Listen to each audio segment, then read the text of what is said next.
yang ku puja sepanjang masa.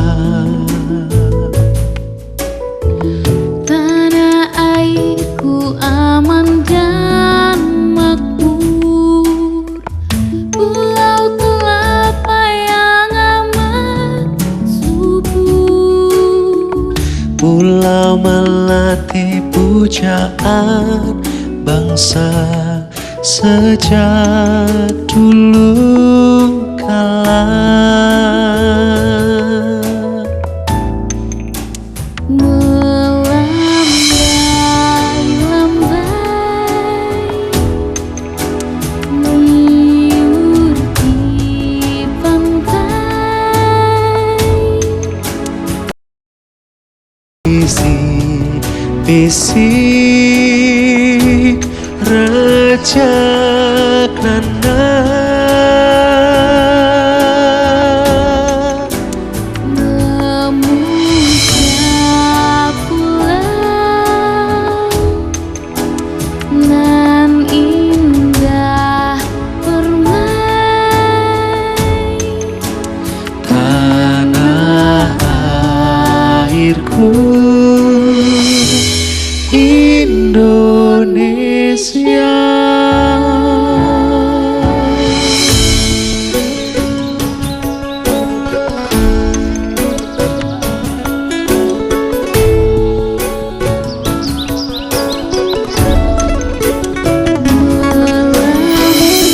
melambai-lambai Hiu di pantai, berbisik-bisik Raja Krana,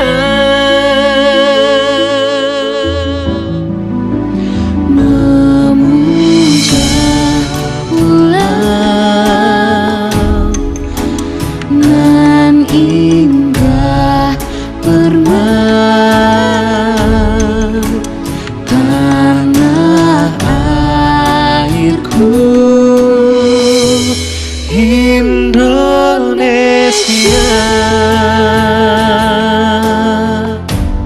Indonesia.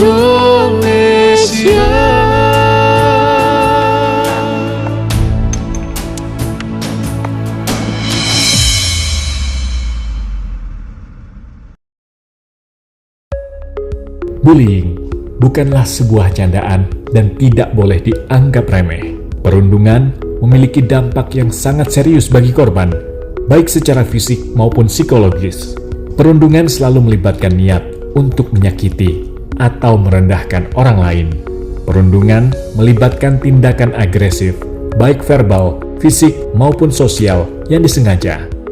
Guru sebagai pendidik, jadikan siswa sebagai layaknya anak. Ayo, ciptakan persahabatan dan kasih sayang terhadap generasi muda Indonesia, generasi sehat dan berprestasi.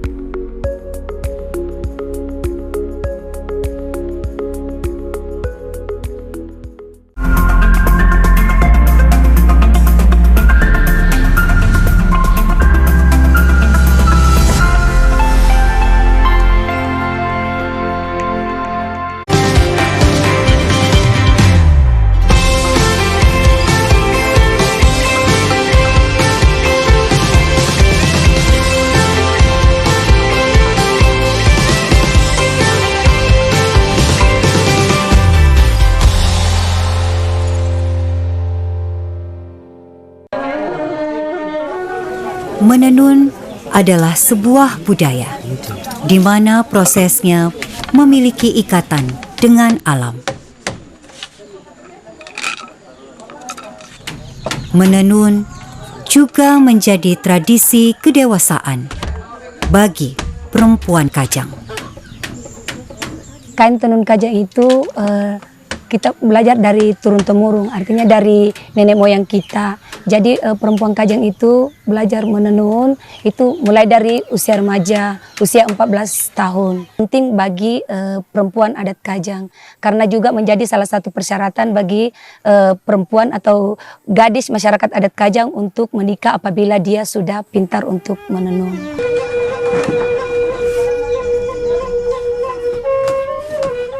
Tradisi secara turun-temurun ini memberi pengetahuan akan kearifan budaya suku Kajang.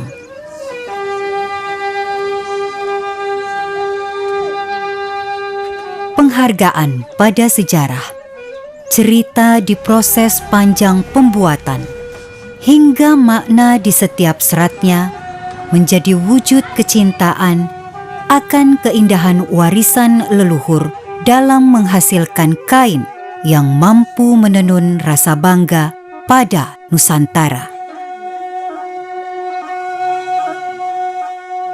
Tradisi ini salah satunya hadir dalam bentuk tenun tope leleng atau sarung hitam sebagai warisan budaya bangsa. Masyarakat adat Kajang puas dengan ini dan tidak butuh warna-warni lainnya. Suku Kajang taat dengan semboyan sekali hitam tetap hitam, di mana semua warna bila dicampur dengan warna lain akan berubah warnanya, namun tidak dengan warna hitam.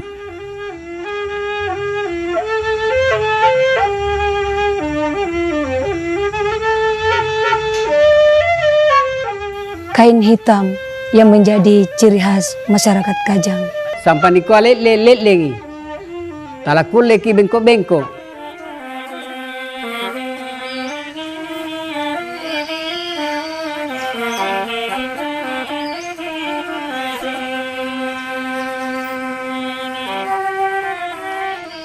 Penghargaan pada sejarah, cerita di proses panjang pembuatan, hingga makna di setiap seratnya menjadi wujud kecintaan akan keindahan warisan leluhur dalam menghasilkan kain yang mampu menenun rasa bangga pada Nusantara.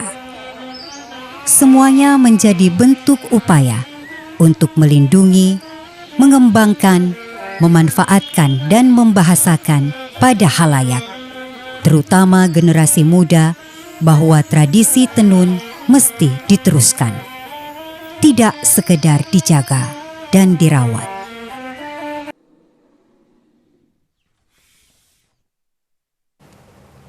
Ya pemirsa, baru saja kita menyaksikan tenun topeng leleng Kajang membawa kita ke pagi hari ini di Jendela Negeri, bertemu dengan saya Syara Trisya, ditemani oleh Fahmi Andrian di sini. Semangat pagi untuk Jakarta tentunya, meskipun dari kemarin sudah diguyur hujan dan pagi ini masih diguyur hujan. Iya. Ada beberapa titik yang macet, tapi tetap semangat untuk melakukan pekerjaannya di pagi hari ini. Iya, semangat dan tetap waspada juga karena kita masih menjumpai yang dimana titik-titik rawan banjir dan juga cuaca ekstrim kali ini dinamakan hujan lebat sangat lebat. Jadi harus berjaga-jaga juga nih ketika kita beraktivitas di luar sana dan terutama selalu menjaga kesehatan dan kondisi tubuh kita pemirsa. Dan mulai di pagi hari ini kita berbicara dengan laut ya. Ini banyak banget potensinya Fahmi dan pemirsa.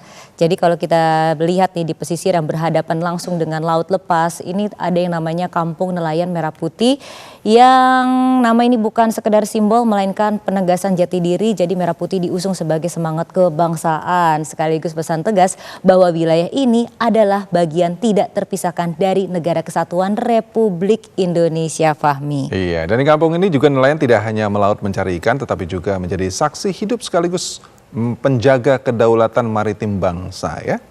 Dan kalau kita menilik dari Kementerian Kelautan dan Perikanan atau KKP menetapkan 65 lokasi Kampung Nelayan Merah Putih sebagai bagian dari pembangunan tahap pertama Program Nasional untuk meningkatkan kesejahteraan masyarakat pesisir. Iya. Dan juga menurut KKP program ini diharapkan menjadi model pembangunan pesisir yang berkelanjutan dan inklusif sekaligus memperkuat kedaulatan pangan ekonomi maritim nasional. Dan hari ini kita mengusung tema Kampung Nelayan Merah Putih, Benteng Kedaulatan Maritim. Dan telah hadir juga di studio Jendela Negeri ada...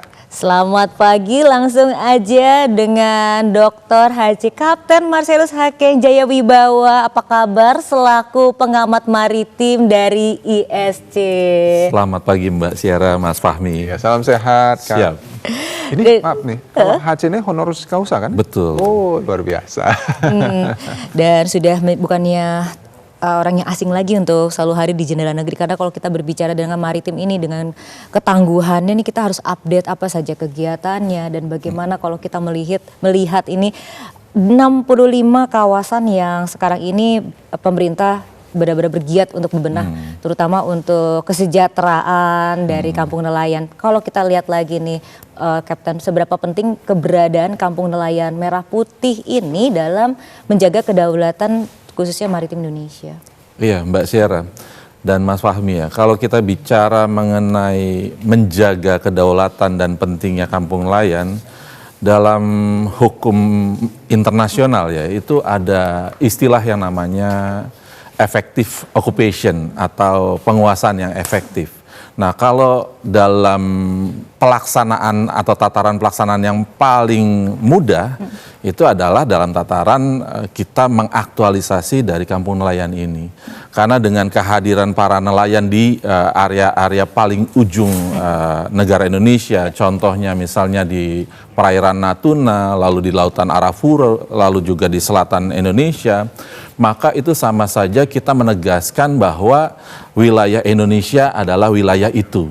Dengan kehadiran mereka kita menginformasikan kepada bangsa lain bahwa Indonesia berdaulat di zona ekonomi eksklusifnya. Dengan demikian justru dengan kehadiran nelayan-nelayan ini di wilayah-wilayah paling ujung negara kita, itu akan menjadi istilahnya memiliki peran strategis untuk bisa menginformasikan apabila ada kegiatan-kegiatan yang ilegal yang terjadi di sana, sehingga informasi pertama akan datang dari situ. Itu sangat penting menurut saya. Oke. Jadi memang sebenarnya negara kita kan negara maritim ya. Betul, Mas Fahmi. Ya. Tantangannya kalau kita lihat sebenarnya apa sih, Kip, dalam menjaga kedaulatan maritim kita? Dulu kan kalau saya nggak salah ada zona ekonomi eksklusif gitu. Masih 200 meter kah? 250 nautical mile. Itu kan jaganya nggak gampang ya. Betul. Itu gimana sih, Kip? 250 nautical mile itu sama dengan 500 km, Mas Fahmi. Oke. Ya, jadi semenjak kita ratifikasi UNCLOS tahun 96, Indonesia tuh langsung mendapatkan tambahan wilayah untuk bisa dikelola secara ekonominya sejauh 500 km. Iya, dari semenjak itulah kita menjadi negara maritim. 2/3 wilayah kita itu sebetulnya kita dapatkan saat itu. Nah, ketika kita bicara apakah tantangan atau adakah permasalahan yang dihadapi, terutama kita bicara di sini nelayan ya, masih banyak sekali tentunya ya. Nelayan saat ini tantangannya salah satunya misalnya kayak apa ya? Perubahan iklim kita alami saat ini. Tiba-tiba hujan, tiba-tiba terang. Tentu ketika situasi itu terjadi, nelayan menjadi semakin sulit nih untuk bisa memprediksi apa waktu tepat untuk berlayarnya. Ketika bicara seperti itu, berarti kan mereka semakin sulit untuk menghitung berapa sih biaya yang harus mereka keluarkan untuk operasionalnya. Nah, terkait dengan operasional, nelayan Indonesia saat ini masih memiliki tantangan belum terdistribusi dengan baiknya bersubsidi bagi mereka. Bagi masyarakat secara utuh memang ada tuh ya SPBU dan dijual Pertalite ataupun BBM bersubsidi bagi masyarakat seluruh Indonesia, tapi bagi nelayan nggak ada, masih minim sekali, bahkan masih di bawah 100 untuk stasiun pengisian bahan bakar bagi nelayan. Sedangkan kampung nelayan Indonesia saat ini kurang lebih ada 88.000 kampung nelayan. Jadi memang tantangannya masih sangat besar. Dikaitkan dengan kedaulatan, tentu ketika kita bicara bahwa nelayan adalah garda terdepan, kampung nelayan ini adalah tempat yang sangat penting, tapi masih menghadapi banyak tantangan seperti itu. Nah, ini PR besar buat kita, dan saya bersyukur nih pemerintahan saat ini sudah mulai memikirkan hal itu gitu, Mas. Karena saya dengar Presiden Prabowo Subianto sudah fokus pada kesejahteraan nelayan, bagaimana mengolahnya dan juga petani. Nanti akan kita bahas lebih jauh. Boleh, Mas Fadil. Dan semuanya akan terangkum dalam reportase berikut ini, pemirsa.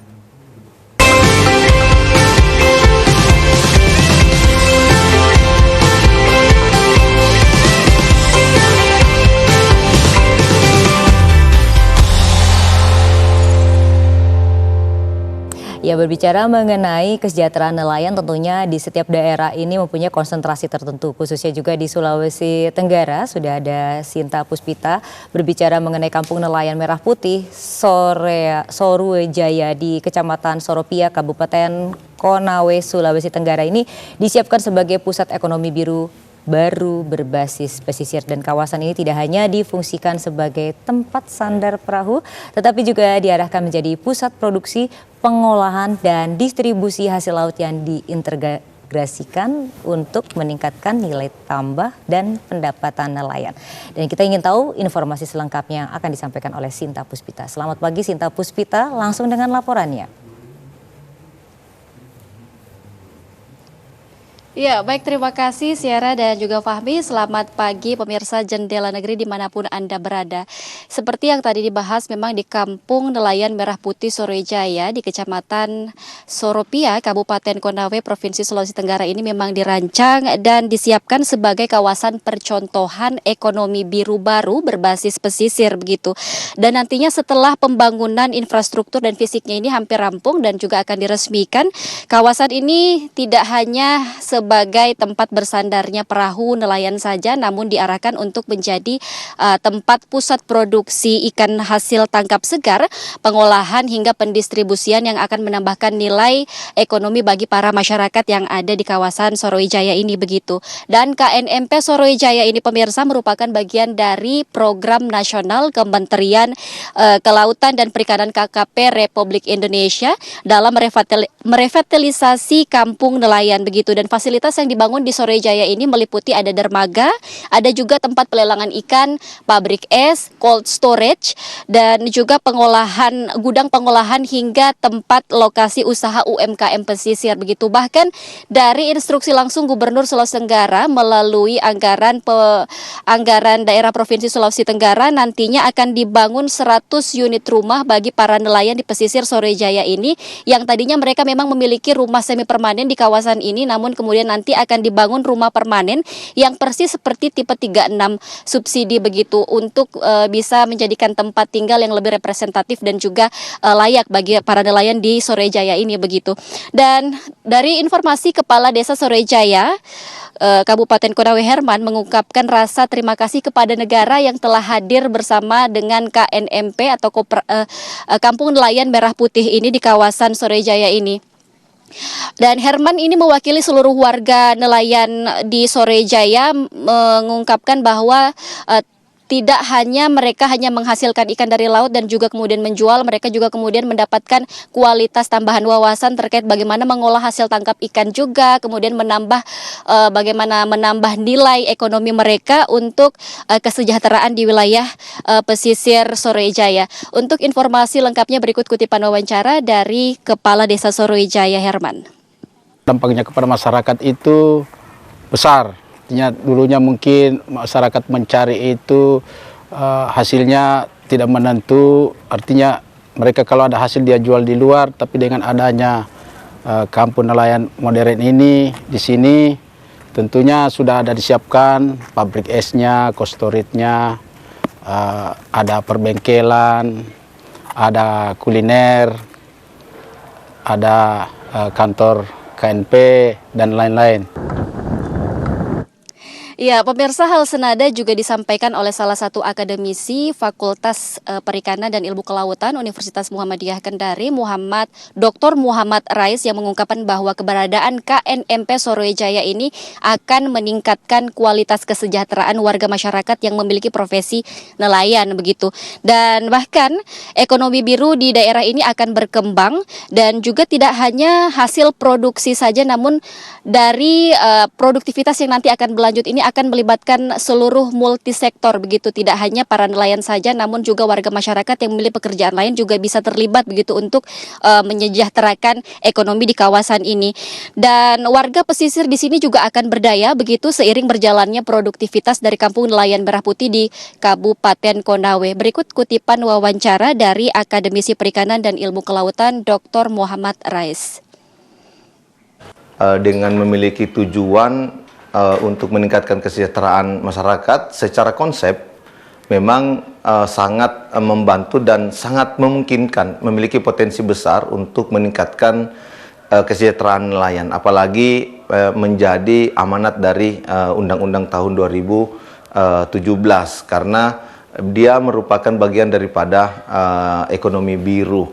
Jadi tujuan dari KMP ini adalah peningkatan produktivitas tangkapan dengan memperbaiki fasilitas-fasilitas yang ada di sekitar kawasan tersebut, sehingga memang sangat memungkinkan untuk terjadi rantai pasar yang sangat baik. Apalagi ini multidisiplin ya.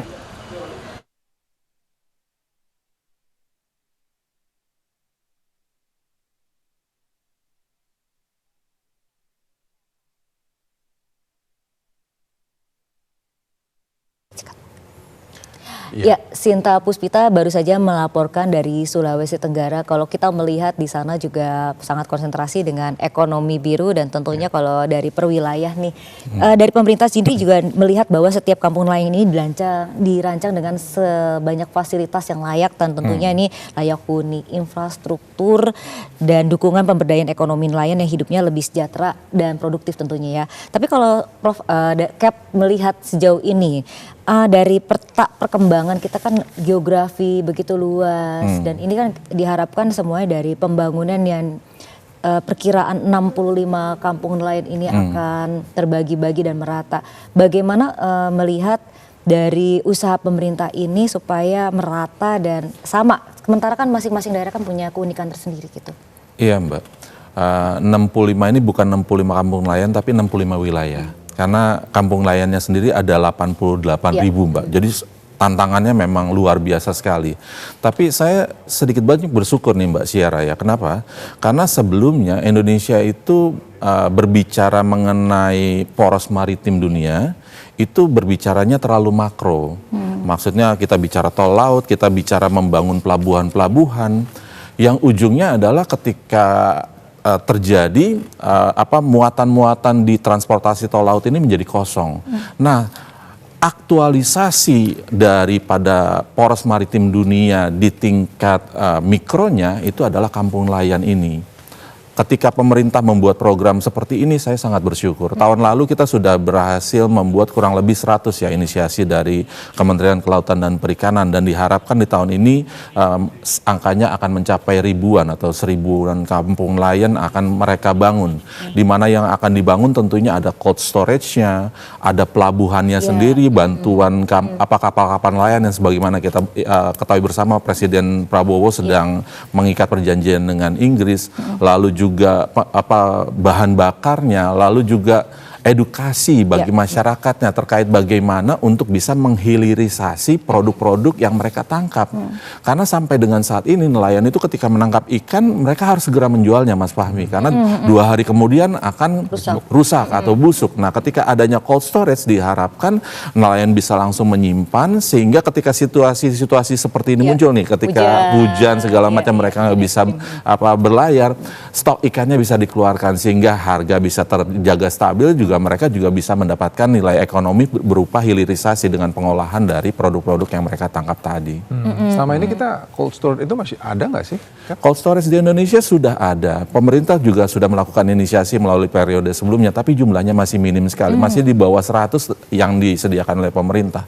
Karenanya melalui program-program yang disediakan oleh KKP ini, diharapkan di akhir 2026 ini akan ada tambahan 1000-an cold storage bagi kampung-kampung nelayan yang ada di Indonesia. Dan itu semua akan bisa membantu ya untuk aktualisasi Indonesia sebagai poros maritim dunia itu sendiri. Karena nanti dari cold storage ini akan muncul produk-produk hilirisasi dari produk tangkapan mereka, di mana itu semua akan ditumpuk dan akan diangkut melalui kapal-kapal tol laut tadi.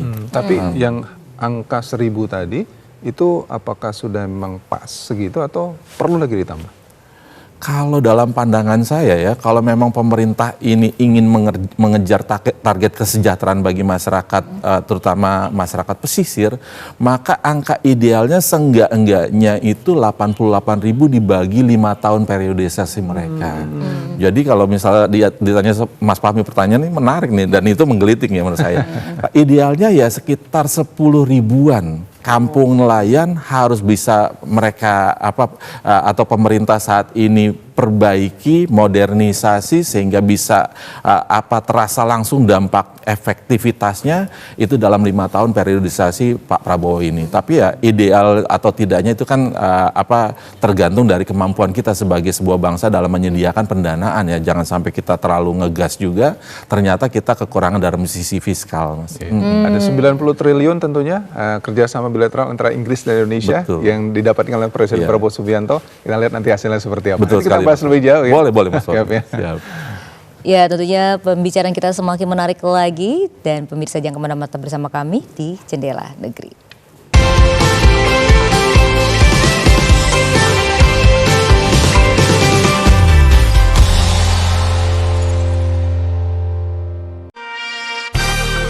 Sudah mengenal olahraga tradisional sepak bola api dari Cirebon? Balogo dari Kalimantan Selatan? Mamundingan dari Bandung? Seperti apa permainannya? Saksikan olahraga tradisional dari tradisi menuju prestasi di kanal TVRI Sport.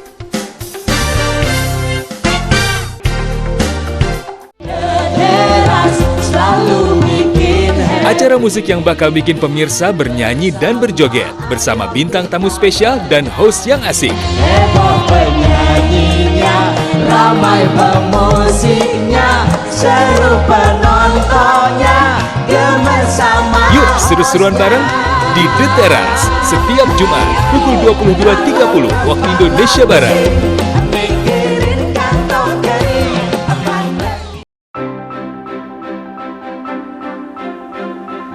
Temani hari Anda dengan beragam informasi terbaik dan peristiwa yang terjadi silih berganti. Hadirkan fakta terkini secara lengkap lewat laporan utama dan laporan langsung di setiap perkembangan secara akurat dan berimbang. Untuk Anda, kami hadirkan pilihan terbaik setiap hari. Klik Indonesia Pagi pukul 6 waktu Indonesia Barat, Klik Indonesia Siang pukul 12 waktu Indonesia Barat. Klik Indonesia Petang pukul 18 waktu Indonesia Barat dan akhiri hari Anda dengan Klik Indonesia Malam pukul 23.30 waktu Indonesia Barat. Jadikan hari Anda semakin berkualitas bersama TVRI. TVRI, media pemersatu bangsa.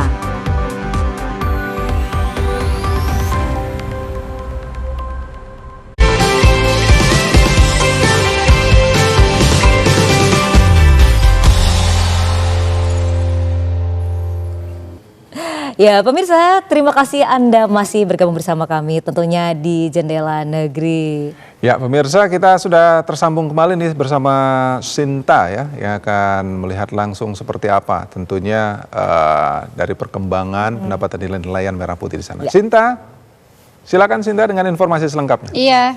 Iya Fahmi dan Syara.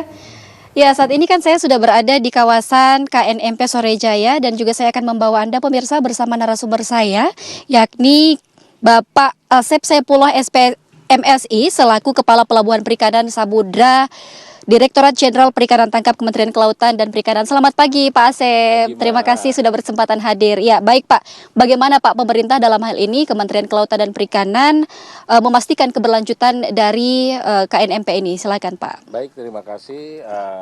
Pemerintah melalui Kementerian Kelautan dan Perikanan memastikan keberlanjutan program Kampung Nelayan Merah Putih melalui penguatan kelembagaan, operasional dan pemberdayaan masyarakat. Salah satunya adalah dengan dibentuknya Koperasi Desa Merah Putih yang menjadi pengelola Kampung Nelayan Merah Putih. Dan salah satunya juga kami akan melakukan pendampingan melalui penyuluh perikanan di Kampung Nelayan Merah Putih, bagaimana Koperasi Desa Merah Putih dan para nelayan itu untuk mudah mendapatkan akses permodalan, pasar, teknologi dan lain-lain. Dan kami akan evaluasi secara berkala. Iya, koordinasi ini tentunya akan terus berlanjut ya Pak. Tapi bagaimana menjaga keberlanjutan ekosistem laut di sini Pak? Saya kira dengan adanya ini kita harus melakukan edukasi kepada para nelayan. Salah satunya yang konkret adalah bagaimana nelayan menggunakan alat tangkap yang ramah lingkungan. Bagaimana mengatasi pencemaran pencemaran laut, bagaimana menjaga ekosistem. Saya harapannya bahwa dengan dibangunnya Kampung Nelayan Merah Putih ini merupakan bisnis yang produktif dan mandiri dan berkelanjutan nantinya. Tentu saja ekonomi biru di wilayah ini akan maju ya Pak ya. Betul. Dan Syera dan Fahmi, KNMP Sorojaya ini memang diproyeksikan menjadi pusat ekonomi biru baru di wilayah Sulawesi Tenggara, dan tentunya kesuksesannya tentu hasil dari koordinasi lintas dan multisektor, terutama bagaimana nelayan bisa membangun KNMP ini dengan baik. Demikian laporan langsung dari KNMP Sorojaya, Kabupaten Konawe, Sulawesi Tenggara. Kembali ke studio Syera. Baik, terima kasih Sinta. Selamat kembali bertugas. Cap, kalau kita lihat memang untuk menciptakan nelayan merah putih ini berkelanjutan lebih ke depannya lagi, mungkin ada tantangan juga yang akan dihadapi. Nanti Cap juga sudah katakan begitu besar. Tapi kan pemerintah sudah mensupportnya terus. Harapannya juga tadi cold storage yang cukup tinggi gitu ya.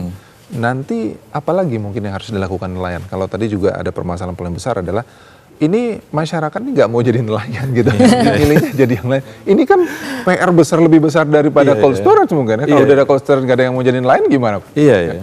Tantangan ya. Ya tadi saya sudah sedikit banyak ngasih gambaran ya. Yang pertama tadi itu masalah iklim, perubahan iklim. Kita harus sama tahu bahwa ada perubahan iklim di depan mata kita. Betapa kita nggak bisa memprediksi cuaca. Tentunya ini pemerintah harus bisa memberikan support lebih nih. Melangkah maju bahkan melakukan kerjasama dengan Inggris untuk pembangunan kapal-kapal nelayan. Ini salah satu langkah solutif terkait dengan perubahan iklim. Yang kedua terkait dengan tadi regenerasi. Kita sama tahu sekarang ini nelayan kita ini kesulitan untuk melakukan regenerasi.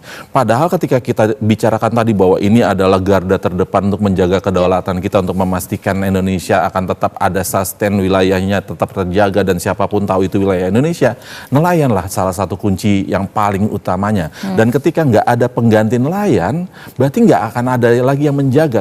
Kita bicara bukan cuman berbicara alat pertahanan ya Mas, nggak bicara mengenai TNI, Polri segala macam yang memang mereka akan selalu melakukan itu. Tapi ketika kita bicara 99.000 kilometer panjang garis pantai kita dengan biaya yang seberapa besar pun untuk membiayai alat-alat negara ini tidak akan cukup. Kita butuh nelayan-nelayan ini untuk bisa memperingan tugas-tugas mereka. Nelayan-nelayan ini yang harusnya kita jaga sustainability-nya, regenerasinya. Lalu terkait dengan tadi saya juga sudah menggelitik terkait dengan biaya operasional mereka. Ketika ternyata mereka tidak mendapatkan BBM yang bersubsidi, itu akan sangat-sangat sulit. Lalu terkait dengan hilirisasi, edukasi bagi mereka terkait dengan kampung nelayan ini, program yang sedang diinisiasi oleh pemerintah, itu juga harus benar-benar kita kawal dan kita support. Karena bagaimanapun itulah yang nanti akan memperingan tantangan bagi mereka. Karena saya sendiri malu ya Mas. Saya mengklaim diri saya sebagai pengamat maritim yang membasiskan bahwa Indonesia adalah bangsa maritim. Indonesia harus memiliki budaya maritim dan 2/3 wilayah Indonesia adalah lautan. Betul. Tapi komponen negara, komponen bangsa ini atau elemen bangsa ini yang paling miskin justru salah satunya adalah desa-desa nelayan, kampung-kampung pesisir kita. Karenanya hilirisasi pemerintah ini harus salah satunya fokus ke situ. Kita sama tahu ada program MBG segala macam ya.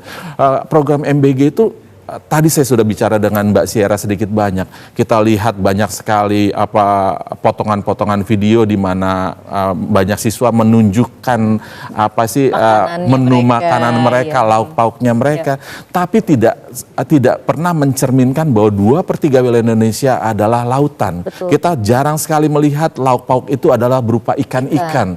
Padahal potensi ikan tangkap kita saja 14 juta ton per tahun dan kita baru bisa memaksimalkan setengahnya Mas. Berarti ada potensi yang sangat luar biasa besar yang harusnya bisa kita aktualisasi, kita bisa aktifasi dari situ. Kita bisa kurangi impor daging kita bisa perbanyak untuk konsumsi daging kita dengan menambah kapal-kapal nelayan sehingga hasil tangkapnya naik dan itu semua akan dialihkan menjadi lauk pauk bagi anak-anak kita sehingga generasi cerdas Indonesia bisa didasarkan dari lauk pauk yang berdasarkan lauk pauk bangsa Indonesia sendiri yaitu maritim. Betul. Regenerasi ini perlu dijaga dan tentunya kalau kita melihat ya kampung nelayan ini adalah salah satu yang harus kita kawal ya dan butuh namanya regenerasi karena kita melihat mereka ini masih kesejahteraannya di bawah rata-rata, artinya kan dari anak-anak pun juga melihat begini. orang tua saya begitu susah dan mereka juga ada rasa khawatir dan takut. Nah ini kan juga perlu yang kita lihat untuk kedepannya supaya Indonesia itu seperti negara-negara maju lainnya ya. Baik, ditahan dulu ya Cap ya, karena kita juga akan menuju kemana nih Fahmi? Kita akan ke Bali ini ya. Presiden Prabowo Subianto menggagas program Kampung Nelayan Merah Putih sebagai upaya untuk meningkatkan kesejahteraan nelayan dan memperkuat tentunya ekonomi maritim nasional. Dan saat ini Kampung Nelayan Merah Putih di Bali baru didirikan di Desa Seraya Timur, Kecamatan Karangasem, Kabupaten Karangasem. Dan seperti apakah informasinya? Sudah ada Sumita Ganjali yang akan memberikan informasinya langsung untuk Anda. Selamat pagi Sumita, silakan dengan informasi selengkapnya. Ya, selamat pagi Syara dan Fahmi. Jadi kawasan pesisir Seraya Timur di Kecamatan Karangasem, Kabupaten Karangasem kini menjadi salah satu titik pengembangan program Kampung Nelayan Merah Putih, di mana sebuah program strategis Presiden Prabowo Subianto yang menitik beratkan pada peningkatan kualitas hidup nelayan secara menyeluruh. Dan melalui program ini, pemerintah mendorong pembangunan kampung nelayan yang terintegrasi, di mana dimulai dari perbaikan pemukiman yang layak huni, kemudian penyediaan fasilitas tambat perahu hingga penguatan sarana pendukung perikanan seperti tempat penyimpanan ikan dan akses distribusi hasil. Saat ini, perkembangan pembangunan kampung nelayan di Seraya Timur ini berada pada tahap penyelesaian yang ditargetkan akan rampung pada bulan Januari tahun 2026. Dan pemerintah Kabupaten Karangasem berbangga karena Desa Seraya Timur ini dipilih untuk pengembangan Kampung Nelayan Merah Putih yang menjadi program nasional Presiden Prabowo Subianto. Nah berikut saudara kami hadirkan pernyataan Kepala Dinas Pertanian Pangan dan Perikanan Kabupaten Karangasem, Imade Sugiyarta. Saat ini sedang berproses finishing ya, sesuai dengan regulasi yang berlaku masih diberikan kesempatan sampai dengan tanggal 31 Januari ya, bisa diselesaikan ya. Dan di seluruh Indonesia mungkin belum ada yang final, termasuk kami yang di salah satu yang memperoleh proyek nasional ini ya, dari 60 sekian proyek di seluruh Indonesia.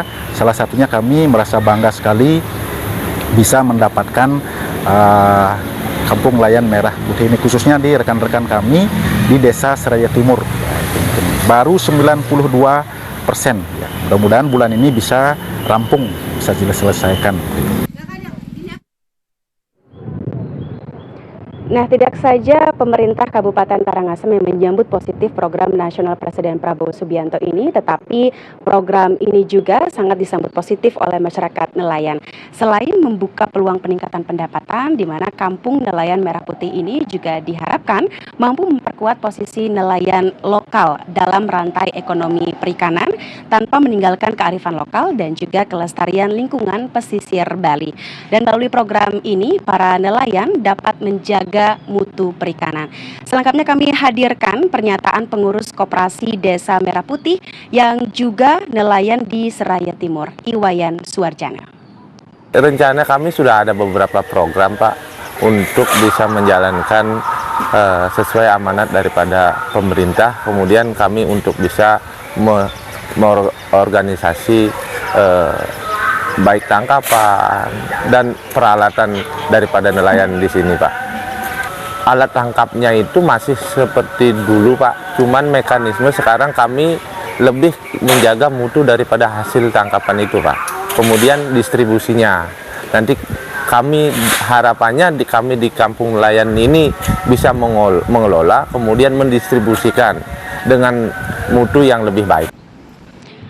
Ya, tentunya kolaborasi di mana antara pemerintah daerah bersama dengan masyarakat setempat turut memiliki peran aktif dalam mendukung program ini, dan agar pengembangan kawasan tidak hanya berorientasi pada pembangunan fisik, tetapi juga lebih daripada itu adanya peningkatan kapasitas sumber daya manusia nelayan, termasuk juga pelatihan, pendampingan usaha, dan akses permodalan. Berikut ini saudara kami hadirkan pernyataan dari salah seorang nelayan lainnya di Seraya Timur, Iwayan Merta. Kami sangat mengharapkan dermaga itu yang kami, dan selanjutnya harapan kami tolong bantu peralatan kami untuk dibantu, misalkan dengan jaring ataupun Jadi program strategis nasional Presiden Prabowo Subianto yakni Kampung Nelayan Merah Putih di Seraya Timur, Kecamatan Karangasem, Kabupaten Karangasem di Provinsi Bali ini diharapkan menjadi contoh pembangunan pesisir berbasis rakyat. Dan lebih daripada itu, nelayan tidak hanya menjadi objek pembangunan tetapi juga subjek utama penggerak ekonomi maritim nasional. Dan dengan sinergitas antara pemerintah pusat, pemerintah daerah, dan juga masyarakat diharapkan program Kampung Nelayan Merah Putih ini di Seraya Timur khususnya Karangasem, Provinsi Bali dapat menciptakan nelayan yang mandiri, sejahtera, dan berdaya saing. Sementara demikian, laporan yang dapat kami sampaikan tentang program Kampung Nelayan Merah Putih di pesisir Desa Seraya Timur, Kecamatan Karangasem, Kabupaten Karangasem, Provinsi Bali. Kembali ke Fahmi dan Siara. Sumita Ganjali baru saja melaporkan dari Bali. Terima kasih. Ya, semoga nelayan di sana juga tambah sejahtera dan menjadi contoh buat provinsi lainnya. Iya. Nah, berbicara mengenai kesejahteraan ini, Cap, ya. Kita tahu kampung nelayan itu dari tidak ada sampai ada pasti butuh biaya. Betul, gitu ya. Tadi kita juga sudah saksikan harapan-harapan dari para nelayan yang pengen kapal baru lah, gitu ya, yang lebih baik lah. Iya. Itu gimana sih, Cap? Butuh biaya berapa untuk membuat satu kampung nelayan yang mungkin mensejahterakan nanti rakyat di situ?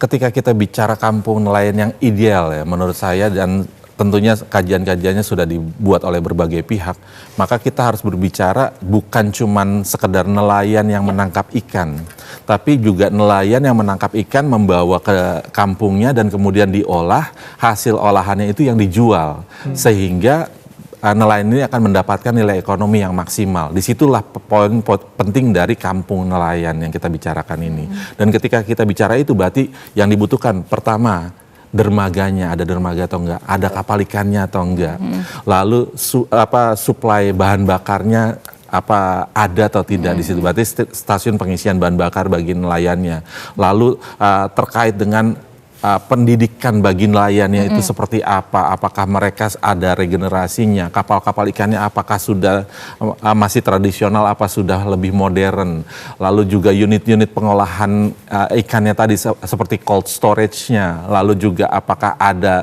bantuan pemerintah terkait dengan cara untuk mengolahnya sehingga bisa menjadi produk yang memang bisa langsung diserap oleh masyarakat.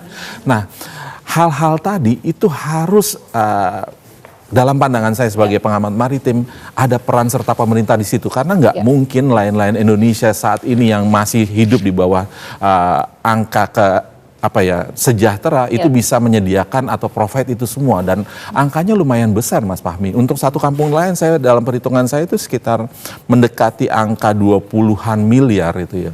Sampai misalnya dia butuh dibangun pelabuhan, berarti ya mendekati 50 miliar itu angkanya untuk satu kampung ya. Dan itu disupport pemerintah?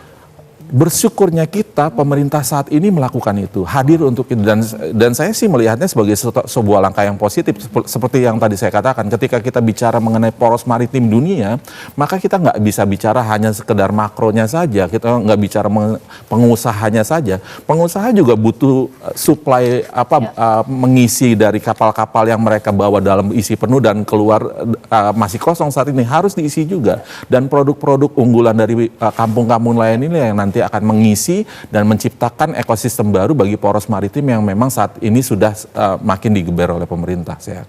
Luar biasa, sudah ada support, sudah ada, seharusnya ini berjalan dengan baik. Gitu. Iya, program hilirisasi yang sedang diinisiasi pemerintah tujuannya salah satunya itu untuk bisa mengaktualisasi program poros maritim yang berupa tol laut yang selama ini sudah digagas oleh pemerintah. Oke, berarti artinya di sini satu persatu sudah dibenahi. Tapi kalau kita balik lagi ke Kampung Merah Putih, yang di sini saya setuju sekali dengan yang namanya pendidikan SDM. Dan tentunya kalau kita melihat nelayan ini adalah sebagai pejuang keluarganya juga mereka untuk melaut. Adakah nanti ini adalah salah satu perlindungan keselamatannya mereka? Karena kan yang namanya kita melihat nelayan itu kan bukannya tanpa resiko, high risk seperti itu. Bagaimana pemerintah melihat dari jaminan keselamatan ketika mereka melaut sejauh ini? Regenerasi, pendidikan, itu semua nggak cuman berdampak positif bagi nelayan. Kenapa? Karena penerus mereka menjadi teredukasi bahwa bapak saya nggak sejahtera, bapak saya hidupnya penuh resiko. Ngapain saya harus bekerja di tempat yang seperti itu? Karenanya memang peran serta pemerintah, peran serta orang-orang seperti saya, peran serta dunia pendidikan itu harus bisa memastikan tingkat kesejahteraan dan tadi yang menurut Mbak Syara katakan jaminan hidup bagi para nelayan ini bisa meningkat. Karenanya memang dalam pandangan saya, dalam tulisan-tulisan saya selalu mengatakan bahwa di atas kapal-kapal nelayan itu harus ada alat pelindung diri bagi para nelayan itu yang sifatnya memang minimal standar. Misalnya contoh life raft-nya atau dalam hal ini pelampung atau baju life jacket-nya. Itu yang kadang-kadang dimiliki oleh para nelayan ini hanya baju pelampung hanya untuk di kolam-kolam atau di danau-danau, bukan khusus buat di laut. Hal itu tentu akan menambah resiko bagi mereka. Nah, selain menyediakan juga edukasinya, pendidikannya. Saat ini ada sekitar 5.000 sampai 6.000 kampus di Indonesia, nggak ada 10% yang concern terkait dengan hal ini. Perhatian dunia pendidikan Indonesia itu dibutuhkan sekali untuk bisa mengedukasi masyarakat, untuk bisa mengedukasi para nelayan kita, untuk bisa mengedukasi calon-calon nelayan kita bagaimana cara untuk bertahan hidup, survival at sea, cara untuk bisa mempertahankan diri dari situasi darurat yang akan terjadi saat mereka menghadapi situasi itu sendirian di lautan. Hal-hal itulah yang menurut saya sebagai jawaban terkait dengan pertanyaan Mbak Syara tadi. Baik, berarti sebenarnya potensi itu sudah ada besar gitu. Tinggal ini kan harta karun di laut, tinggal mau dijalanin atau enggak gitu ya. Dan regenerasi sangat dibutuhkan. Kampus-kampus kita concernnya sedikit. Berarti PR pemerintah lumayan ya. Sangat besar. Tinggal bagaimana ini. Tinggal bagaimana aktualisasinya Mas Fahmi. Kembali lagi saya katakan, Indonesia baru menjadi negara maritim itu semenjak tahun 96. Baru 30-an tahun lalu. Jadi kalau banyak orang skeptis, saya justru mengatakan kita ini baru menjadi negara maritim dibandingkan negara agraris kita yang selalu kita gembar-gemborkan itu. 80 tahun kita menjadi negara maritim agraris sudah cukup. Kita saat ini sudah menjadi negara maritim. Fokus kita harus ke situ. Iya, Cap, saya penasaran dengan kalau kita compare dengan negara lain gitu ya. Saya jarang ngelihat nelayan di luar sana pakai perahunya kayu. Kalau kita masih kayu, itu kenapa sih, Cap? Iya. Di satu sisi memang ada kearifan lokal, di satu sisi lain memang ada keabayan dari pemerintah untuk memberikan perhatian khusus di aspek ini, dan di sisi lain memang di wilayah negara lain itu mereka memang perhatian terkait dengan bagaimana cara untuk meningkatkan nilai keekonomian dari sebuah barang ataupun potensi yang dimiliki. Saya memiliki keyakinan seperti itu karena memang contoh negara-negara terdekat atau tetangga kita seperti Jepang ataupun Filipina itu teknologi yang mereka miliki sudah jauh di atas kita karena kapal-kapal penangkap ikannya juga sudah begitu modern. Tapi kembali lagi kita patut bersyukur ya Mas Fahmi, walaupun inisiasi-inisiasi ataupun pemikiran-pemikiran para tokoh bangsa kita saat ini itu sedikit banyak sudah mengarah ke sana. Presiden Prabowo ketika pergi ke Inggris, di mana kita sama tahu salah satu pionir bahkan salah satu bangsa besar terkait dengan maritim, dia nggak lupa kan hal itu. Dia langsung colek pemerintah di sana untuk bisa memberikan perhatian dan juga asistensinya bagi bangsa Indonesia karena kita memang sedang ke arah sana. 1.500 kapal nelayan nanti akan diserahkan, 90 triliun program kerjasama akan segera diinisiasi. Itu semua merupakan langkah pemerintah yang patut kita apresiasi Mas Fahmi. Baik, sebagai penutup apa ingin yang disampaikan kepada pemerintah optimis yang dilakukan selama ini sebagai penggiat dan juga pemerhati dari kemaritiman Indonesia? Ya, kalau saya katakan apa sih yang bisa disampaikan kepada pemerintah, saya bisa mengatakan seperti ini. Pemerintah saat ini sudah di jalur yang tepat. Fokusnya sudah benar-benar tepat terkait bagaimana kita bisa mencapai visi kita sebagai poros maritim dunia.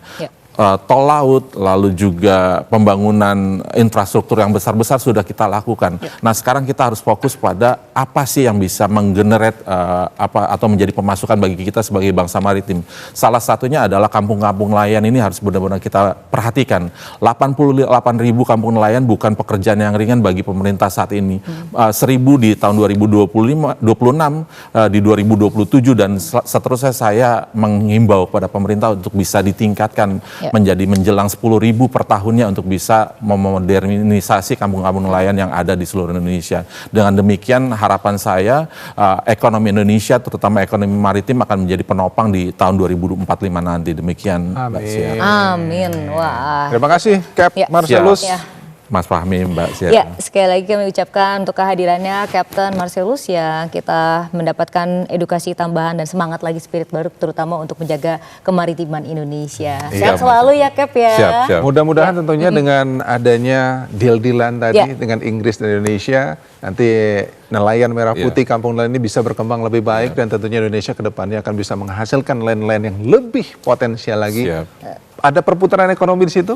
Lagi-lagi untuk Indonesia. Dan mereka semakin sejahtera juga. Dan mereka semakin sejahtera. Itu mungkin fokus dari Presiden Prabowo Subianto. Terima kasih Cap. Dan waktu kita ngobrol lebih jauh. Siap Mas Baik. Dan kalau kita melihat lagi nenek moyangku seorang pelaut. Wah, tentunya kita akan memberikan informasi lainnya menarik. Jangan kemana-mana, tetap bersama kami di Jendela Negeri.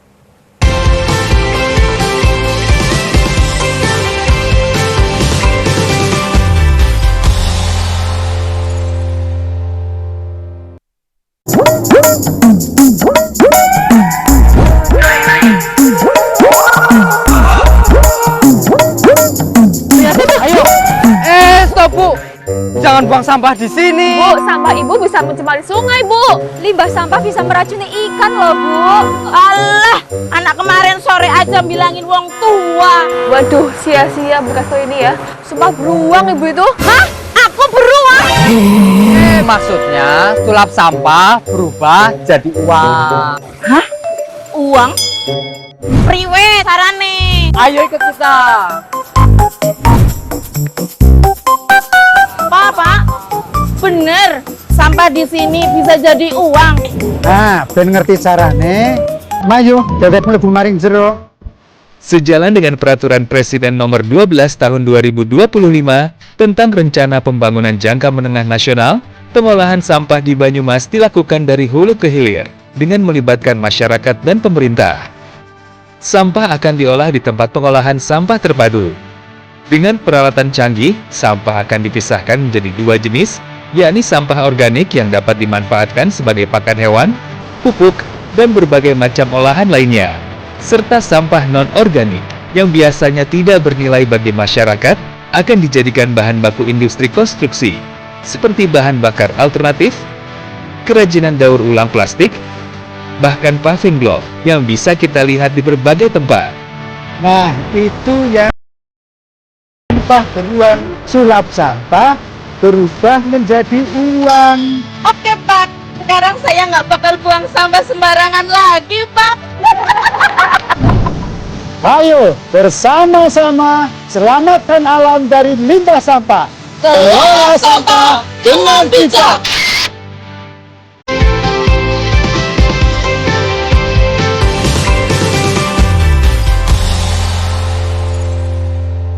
Terima kasih pemirsa, Anda masih terus bersama kami di Jendela Negeri.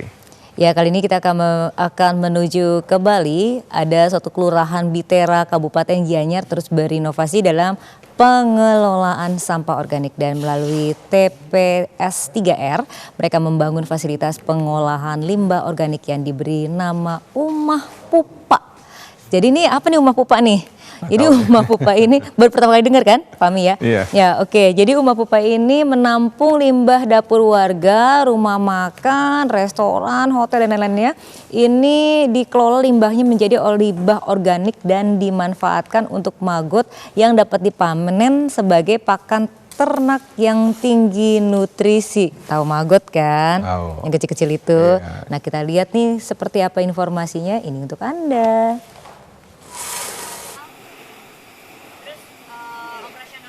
Kelurahan Bitre di Kabupaten Gianyar melakukan sebuah inovasi dalam mengelola sampah organik yang bersumber dari dapur rumah warga, usaha rumah makan, hingga restoran. Di TPS 3R milik Kelurahan Bitre yang diberi nama Umah Pupa, sampah organik dikelola dengan memanfaatkan maggot Black Soldier Fly agar pengolahan sampah organik cepat dan efisien.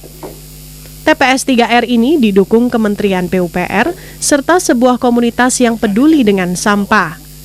Sampah organik dikumpulkan, kemudian menjadi pakan bagi maggot. Selanjutnya, maggot mengurai sampah organik tersebut dengan sangat cepat.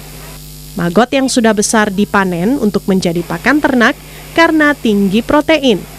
Saat ini, maggot hasil olahan TPS 3R Bitre telah dimanfaatkan sebagai pakan burung dan lele dan akan dikembangkan pasarnya untuk pakan babi yang banyak ada di sekitar wilayah tersebut. Bahan baku itu kita ambil sampah organik, kita ada kerjasama juga sama bisnis, sama hotel, terus ada rumah juga, maksudnya household, kita angkut, kita sampahnya kita proses, kita cacah, setelah dicacah kita set up pakai maggot, dan nanti setelah 10-14 hari kita panen maggotnya, terus dari panen itu kita produksi jadi maggot fresh maggot, ada juga maggot kering. Kelebihan maggotnya yang pertama itu kalau dilihat dari kandungan nutrisinya, itu kalau yang dari maggot itu proteinnya udah mencapai dengan 31%, jadi hampir setara dengan pakan-pakan konvensional. Pengolahan sampah organik dengan memanfaatkan maggot diharapkan dapat menjadi solusi berkelanjutan. Tidak hanya menjaga lingkungan, tetapi mampu memberikan manfaat ekonomi. Nah, pemirsa, pendidikan adalah hak setiap anak bangsa, tak terkecuali bagi mereka yang tinggal di wilayah terluar Indonesia. Meski jauh dari hiruk-pikuk kemajuan kota, cita-cita mereka tak boleh terhenti karena kurangnya sarana. Kira-kira bagaimana kegigihan para pejuang literasi dalam menjaga asa pendidikan di ujung negeri? Seperti apa, Syara, penasaran? Ini dia untuk Anda, pemirsa. Di balik hamparan laut biru dan desa-desa yang jauh dari hiruk-pikuk perkotaan, tersimpan kisah pengabdian yang kerap luput dari perhatian. Di wilayah tertinggal, terdepan, dan terluar Indonesia, para tenaga pendidikan hadir sebagai penjaga asa pendidikan anak-anak negeri. Di Desa Wawatu, Sulawesi Tenggara, seorang pengajar muda bernama Sarmawan Muin memilih untuk mengabdikan diri. Keputusan itu hadir dari kegelisahan melihat kondisi pendidikan anak-anak setempat yang masih sangat rendah. Di desa pesisir ini, sekolah belum sepenuhnya menjadi prioritas. Kurangnya perhatian orang tua terhadap pendidikan membuat banyak anak menghabiskan waktunya di laut. Bagi sebagian warga, melaut adalah jalan hidup yang diwariskan sejak dini. Tak sedikit anak-anak yang lebih akrab dengan perahu dan jaring, sehingga muncul istilah sekolah di laut. Warga di sana menyebutkan jika faktor ekonomilah yang menjadi alasan utama. Keterbatasan penghasilan mendorong orang tua membiarkan anak-anak mengikuti jejak mereka sebagai nelayan, alih-alih duduk di bangku sekolah. Di tengah realitas itu, Sarmawan memilih bertahan. Baginya, pendidikan adalah pintu perubahan yang tak boleh tertutup oleh keadaan. Meski harus menghadapi keterbatasan fasilitas, jarak, serta tantangan sosial, semangatnya untuk mengajar tak pernah surut. Bagi anak-anak Desa Wawatu, kehadiran Sarmawan menjadi cahaya baru. Seperti Atika, salah satu murid Sarmawan mengaku senang bisa berkumpul dan belajar bersama teman-temannya. Sekolah bukan lagi sekedar kewajiban, melainkan ruang untuk bermain, berbagi cerita, dan menumbuhkan mimpi.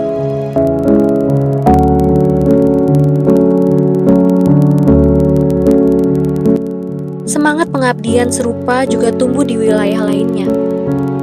Di Buton Selatan, seorang tenaga pendidik bernama Evaria terus mendorong murid-muridnya untuk tumbuh dan berkembang, serta berani bermimpi dan meraih cita-cita setinggi mungkin. Bagi Evaria, menjadi tenaga pendidikan bukan sekedar menjalankan profesi. Semua yang dilakukannya berangkat dari keikhlasan dan kepedulian terhadap generasi muda di kampung halamannya. Ia ingin anak-anak di daerah memiliki kesempatan yang setara dengan anak-anak di wilayah perkotaan. Evaria mengatakan, pembangunan di daerah harus dimulai dari manusianya. Sebab, ketertinggalan tidak hanya soal infrastruktur, tetapi juga kualitas sumber daya manusia yang perlu dimajukan terlebih dahulu.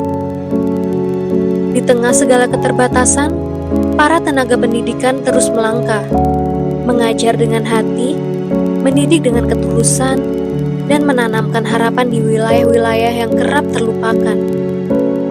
Karena bagi mereka, Satu anak yang tetap bersekolah hari ini adalah fondasi bagi masa depan Indonesia esok hari.